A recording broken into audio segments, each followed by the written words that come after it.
Hello everyone. Today we're going to discuss the summary of chapter 3 from First Flight book, and we're going to discuss the summary of part 2 of chapter 3, and the name of the chapter of part 2 is Black Aeroplane, and it is written by Frederick Forsyth. He was born on August 25th, 1938 in England. He was an English author and journalist. He was also an author of best-selling thriller novels. He also worked as a correspondent for the BBC. So let's start the summary of the chapter. In this story, the author narrates his own experiences.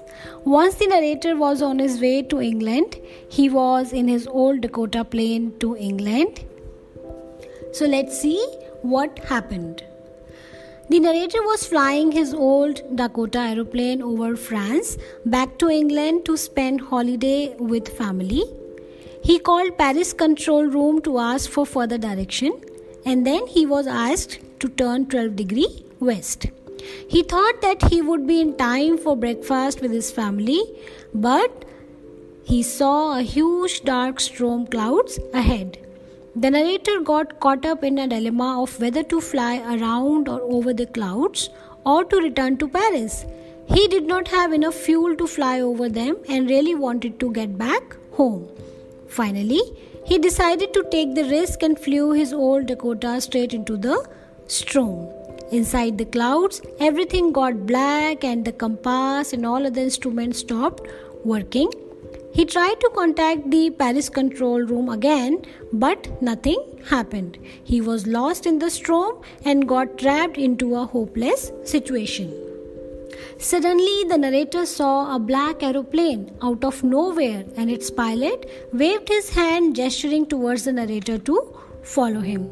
The narrator became happy and followed the black aeroplane properly. He flew behind it for half an hour, and after that he was left with fuel to fly for 5 to 10 minutes. He started to go down and saw a runway of an airport.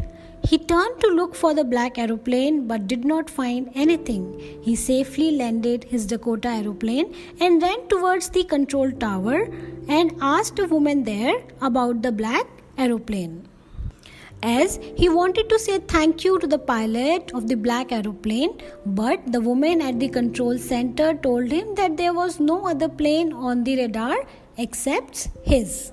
The author was wondered to hear it.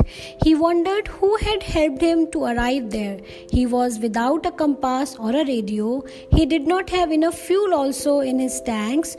Who was the pilot on the strange black aeroplane flying in the storm without lights?